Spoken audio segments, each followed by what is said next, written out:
Alors ma vie en Guyane a commencé à l'âge de 6 ans. Je suis arrivée du coup en Guyane, puisque je viens du Suriname, de Paramaribo exactement.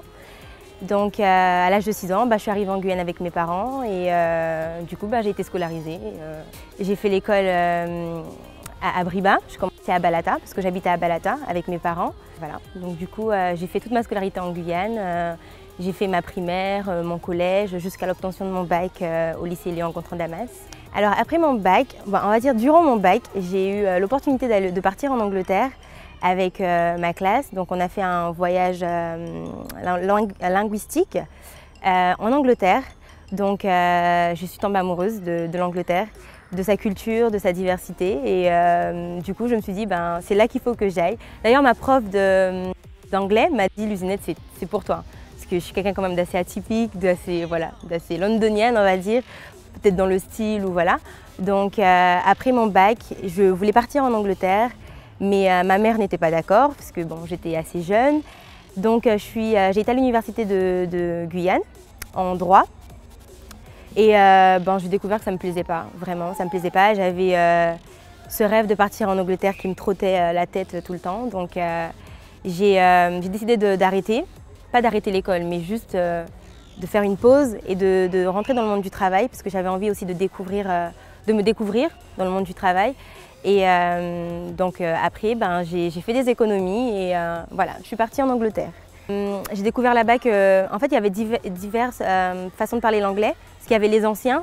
Donc du coup, quand eux, ils parlaient, je ne comprenais pas vraiment en fait. C'est là qu'on m'a expliqué que voilà, en fait, il y a l'anglais des anciens et l'anglais qui est l'anglais d'aujourd'hui. Et les gens, comme ils savaient que je venais pas de l'Angleterre, donc ils prenaient le temps de parler.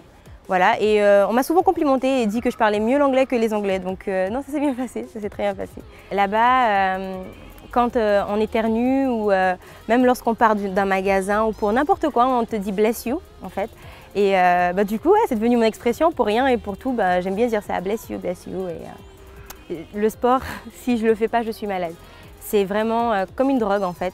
Certains fument, d'autres boivent, moi c'est le sport. Donc du coup, pour mon équilibre, il fallait que je fasse du sport. Donc on m'a beaucoup aidée aussi dans mes recherches parce que du coup, j'avais fait mes recherches avant de partir en Guyane.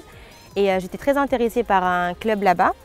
Donc je suis tombée sur mon assistant manager qui connaissait en parallèle des contacts. Et il m'a aidée à rédiger mon mail à l'adresse en question du club et on va dire 2 semaines après, j'ai eu rendez-vous avec le coach qui m'expliquait qu'il va falloir que je passe des tests pour pouvoir rentrer dans le club en question. Donc voilà, je me suis débrouillée, on m'a laissé partir plus tôt au travail parce que c'est un peu loin de mon lieu de travail et je suis partie faire mes tests un jour comme ça et puis quelques jours après, peut-être 2 jours après, j'ai eu la réponse, on m'a dit t'es acceptée dans le club, voilà. Je travaillais en fait dans ce qu'on appelle un charity shop, c'est un magasin, c'est des dons en fait que des personnes font, n'importe quel don. Et en fait moi je travaillais à l'étage parce que c'est un magasin sous 2 étages. Et ce que je faisais c'était les vêtements, je travaillais dans le textile, plutôt savoir discerner les bons des mauvais vêtements. Donc je faisais les tris entre les bons et les mauvais. Et ceux qui étaient bons, on les mettait en magasin. Oui, j'ai été accueillie dans une famille, une famille anglaise, typiquement anglaise, trop anglaise même.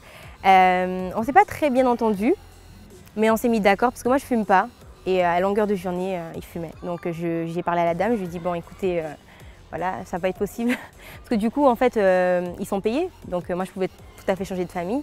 Donc c'est le seul problème que j'ai rencontré avec elle et aussi pour mon alimentation. Du coup comme elle savait que je faisais du sport, donc on s'est arrangé et c'était une dame qui travaillait justement, qui avait pas mal de diplômes dans tout ce qui était restauration, voilà.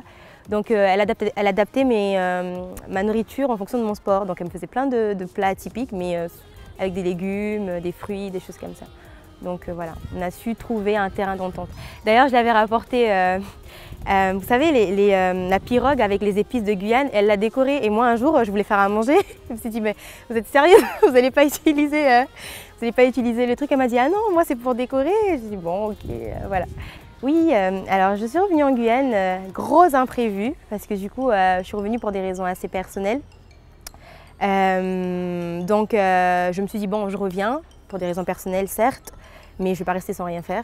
Donc j'ai décidé du coup de passer mon permis parce que je l'avais loupé avant de partir. Aujourd'hui, j'ai découvert un milieu qui me plaisait énormément, donc c'est le milieu de l'animation, du média, des choses comme cela. J'ai découvert que j'étais vraiment à l'aise dans cela et c'est quelque chose qui me plaît énormément. Au niveau du sport, écoutez, c'est peut-être 70% de ma journée quand même. Je suis au stade, je viens assez tôt au stade, donc mes entraînements durent environ 2 heures, du lundi au samedi du coup, avec des séances de musculation et puis parfois on a des séances à la plage ou en côte.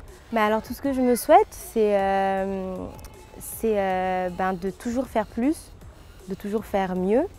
Et pour l'instant, je suis à l'athlétisme, je travaille dur pour.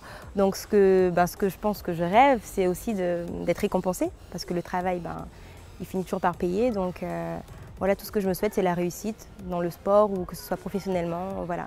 Et de partir justement de repartir en Angleterre et de représenter notre Guyane au travers de ma passion, de ce que je fais, tout simplement.